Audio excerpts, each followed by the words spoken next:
You thought you knew the whole story of Bret Hart's wrestling career.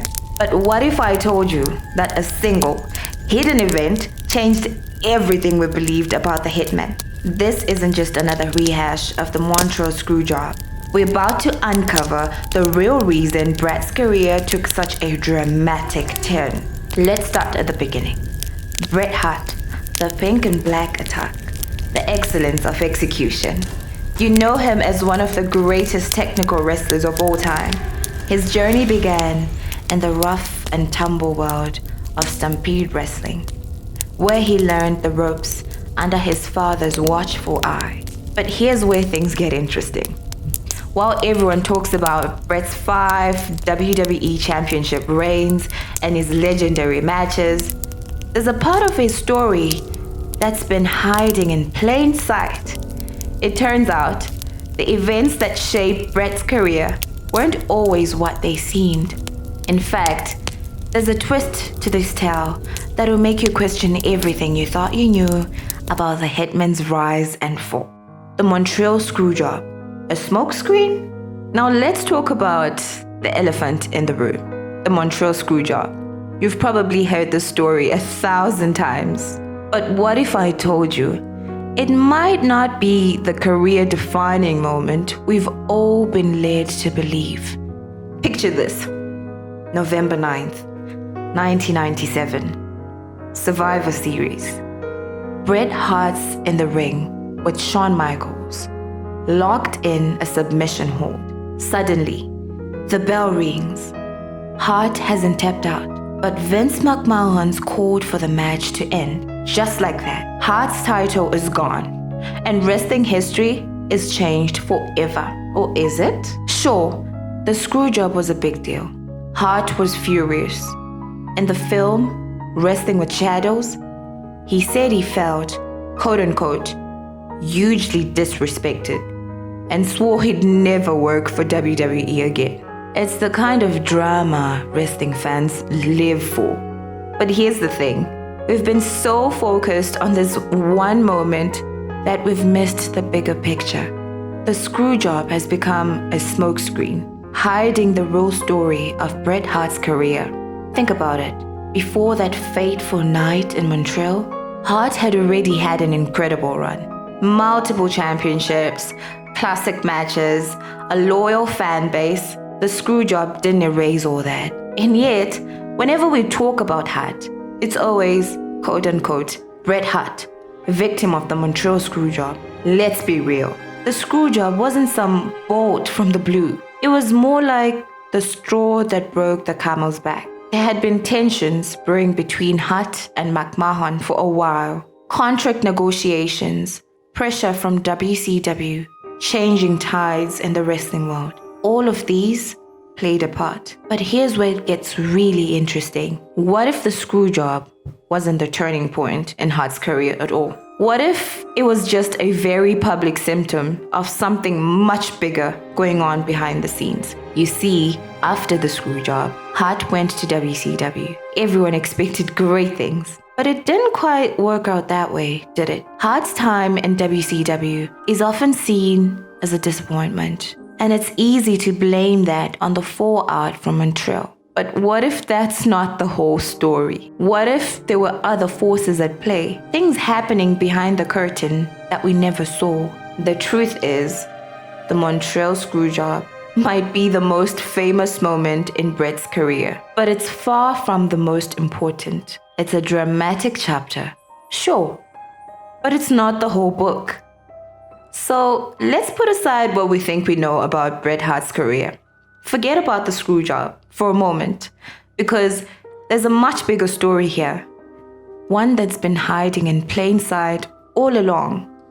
And once you see it, you never look at the Hitman's career the same way again. You might think you know all about Bret Hart's wrestling relationships, but there's a whole world of unseen conflicts and alliances that shaped his career. Let's peek behind the curtain and uncover some surprising connections. Remember how we talked about the Montreal Screwjob? Well, it turns out that wasn't the only drama in Hart's life. His relationships with other wrestlers were far more complex than most fans realize. Take Vince McMahon, for instance. Sure, we all know about their falling out, but did you know that before all that, Hart saw McMahon as more than just a boss? In Hart's own words, he was like a father figure to him. That's right, the man who'd later betray him was once a father figure. Makes the screwjob sting even more, doesn't it? But let's move on to WCW. You'd think Hart would have been the conquering hero, right? Wrong. His debut was, well, let's just say it wasn't what fans expected. Instead of a grand entrance, Hart was introduced as a special guest referee. Talk about underwhelming. Now, here's where things get really interesting. Remember Ric Flair, the nature boy himself? Well, it turns out Hart and Flair had some serious beef. Hart had called Flair overrated and even accused him of trying to sabotage their matches. You'd think this would have led to an epic WCW feud, but nope. Another missed opportunity. But wait, there's more. Hart's alliances in WCW were, let's say, unexpected. Instead of taking on the NWO as everyone thought he would, Hart joined them. Specifically, he aligned with NWO Hollywood. Fans were scratching their heads, wondering what was going on, and if that wasn't confusing enough. Hart then formed a temporary partnership with none other than Hulk Hogan. Yes, you heard that right. The Hitman and the Hulkster side by side. Many fans felt this diminished Hart's status, making him look more like Hogan's sidekick than the top star he was. Meanwhile, behind the scenes, things were getting messy. Kevin Nash and Randy Savage were starting to suspect Hogan's motives within the NWO. This led to splinter factions, which directly impacted Hart's position and storylines in WCW. But here's a rivalry you probably never heard about. Bret Hart versus Bryan Adams. Who? Exactly. This first storyline made Hart look like a mid-cudder, a far cry from his status as one of wrestling's biggest stars. All these conflicts and alliances paint a very different picture of Hart's career, don't they? It's not just about the big moments we all remember. It's about these behind-the-scenes dynamics that were constantly shifting, influencing Hart's path in ways we never saw on TV. So next time you think about Bret Hart's career, remember, there's always more going on than meets the eye. The real story isn't just in the ring. It's in the locker rooms, the backstage areas, and the complex web of relationships that make up the wrestling world. You've heard about Bret Hart's glory days in WWE. But what about his time in WCW? It's often dismissed as a disappointment, a sad epilogue to a legendary career.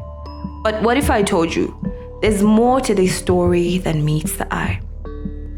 When Hart made his WCW debut, fans expected fireworks.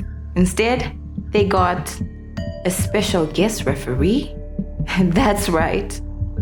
The Hitman's first appearance was officiating a match between Eric Bischoff and Larry Zbysko. Not exactly the explosive start everyone was hoping for. But here's where things get interesting. While most people focus on what happened in the ring, the real story was unfolding behind the scenes. Hart found himself caught in a web of backstage politics and creative mismanagement that would make your head spin. Remember those dream matches everyone was anticipating? Bret Hart versus Sting, Hart versus Ric Flair. Well, they never really materialized. Hart did eventually win the WCW World Heavyweight Championship in November of 1999.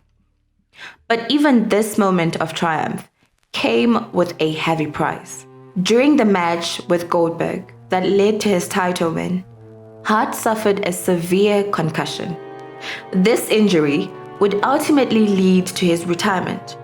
It's a cruel twist of fate, finally reaching the top, only to have it all come crashing down.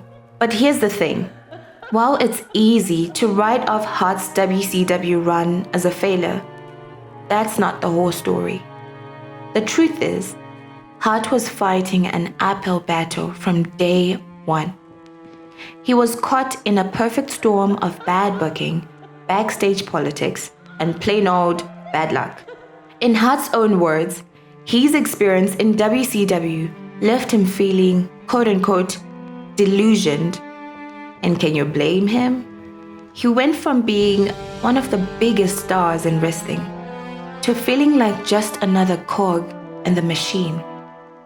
So the next time someone tells you Bret Hart's career went downhill after the Montreal Screwjob, remember this. The real story is far more complex. It's not just about what happened in the ring.